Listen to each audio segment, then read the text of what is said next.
Hi guys, what's up? This is Kaz Randy for Diary of the Dark. Today I'm going to be reviewing some recent films that I've bought and watched as well. Some of them were over the Christmas period.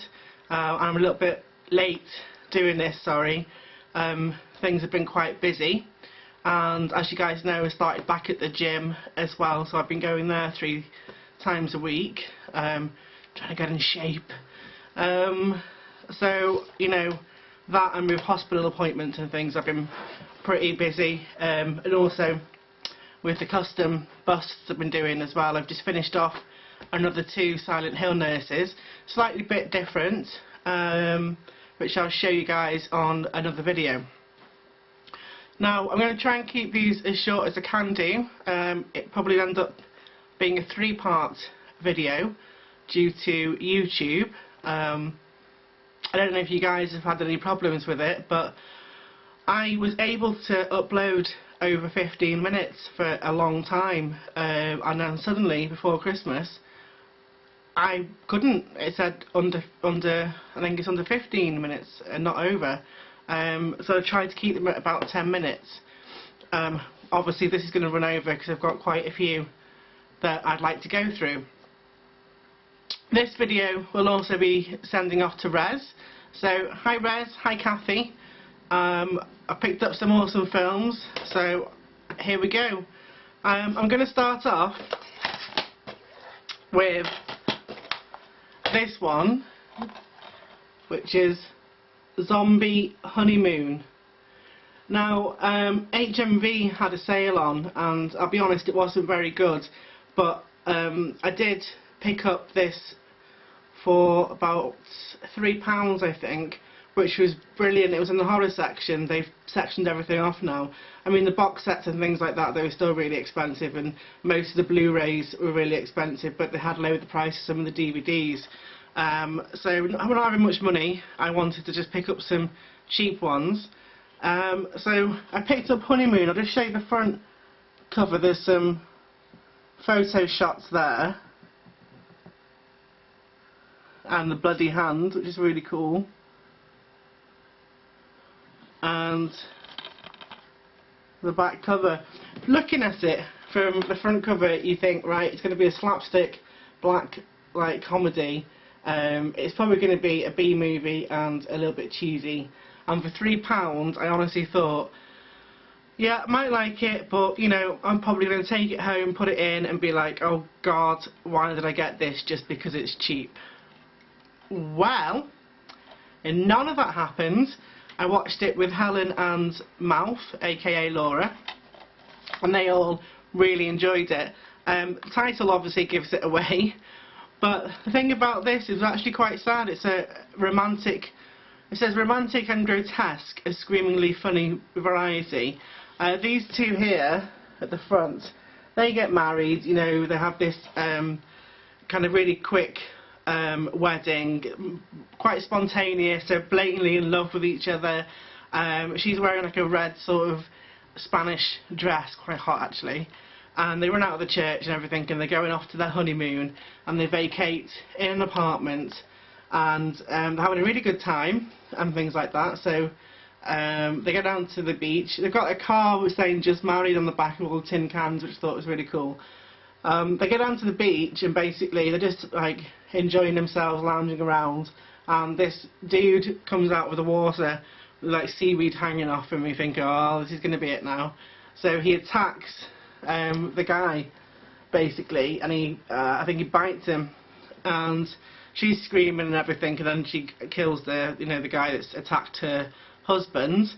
He gets sent to hospital and he's pronounced dead for 10 minutes. Then he comes back to life and everyone's like, what the fuck, you know.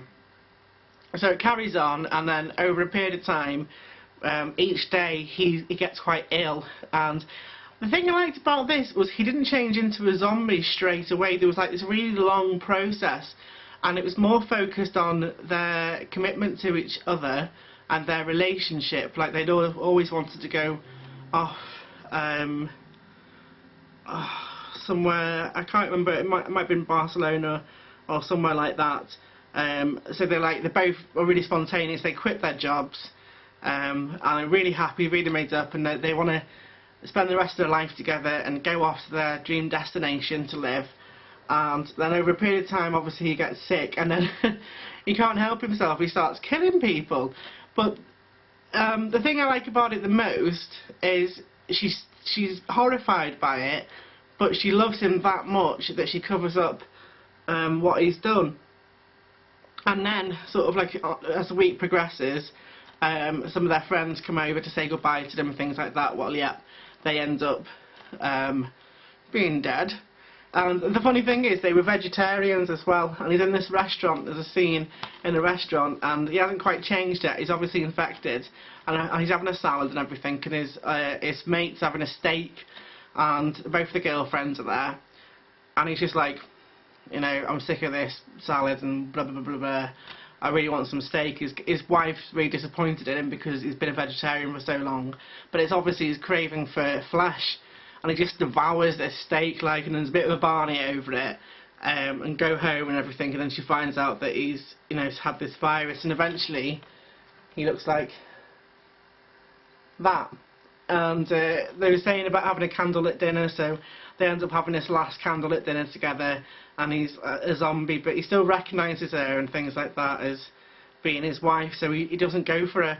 It's just the relationships between them is just really sweet. Like, you know, till death do us part. Well, she's obviously taken that one a little bit further. I won't tell you what happens in the end and everything like that.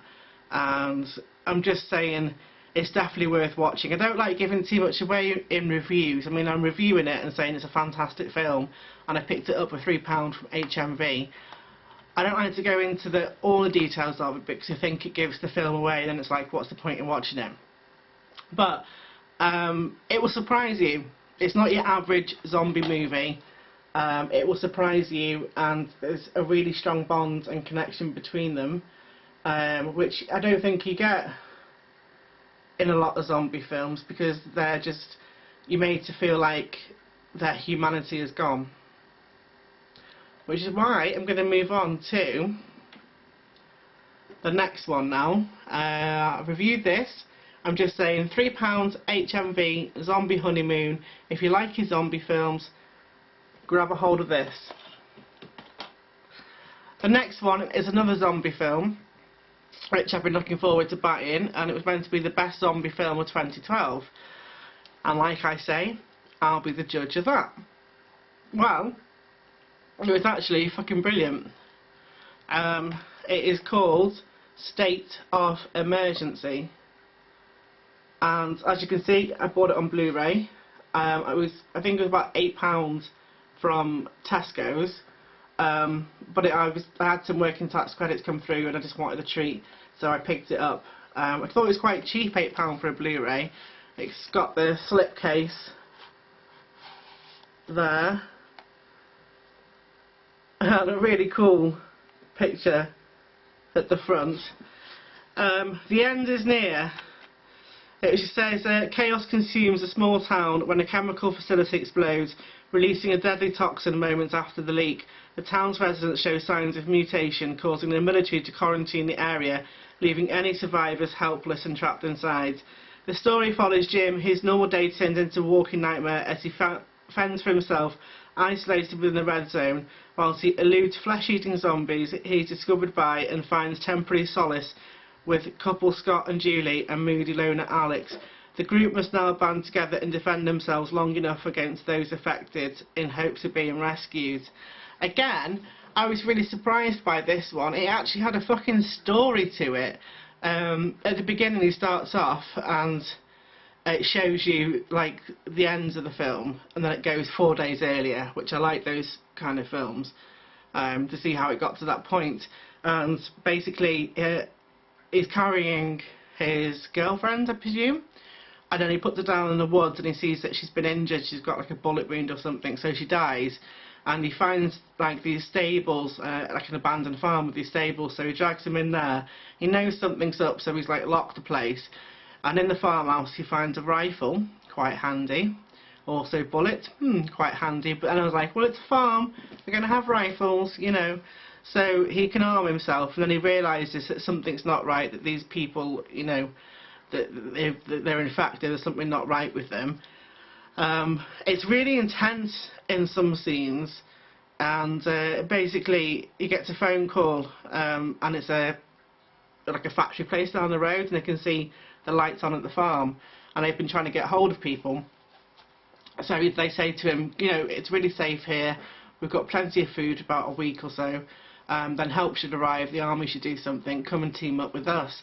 So he does, he goes over there, and he meets Alex, and she's got, you know, she's that sort of alternative, moody kind of, like, rock chick sort of thing.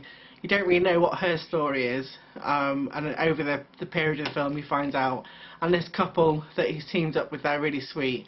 There's not like shitloads of zombies in it, which I like. It's like they sort of come one by one, and they do like a football pitch map. You know, when the players, you know, deciding how they're gonna play the game before in the locker rooms before they go out for a match, and who's on defence and things like that. Don't know a lot about football, but I know they draw things. Well, it's a bit like that. They draw a map, and then they mark off where these people are around the building, and then in the end, like, Jim has to go and get emergency food and things like that from a droppage. So Scott clears the pathway with his rifle, but it's just really fucking awesome. I wouldn't say it's the best zombie film of 2012, but it was one of the good films of 2012. Again, like I said, it's got a storyline to it, so if you can get a hold of it, I think it's really worth watching. And that state of emergency, I'd definitely give it a 9 out of 10 on all accounts. Again, it's got a strong storyline and relationship between characters, and it's quite sweet because Jim, like, you find out he didn't have any friends, and at the end he's been with these people and they've now become his friends and stuff. And it's really cool. There's a scene where he's rushed to hospital with guys in gas masks as well, so I like that. Okay, that's part 1. I think I've probably gone over my 10 minutes, so I'm going to stop and resume in a bit. Cheers guys.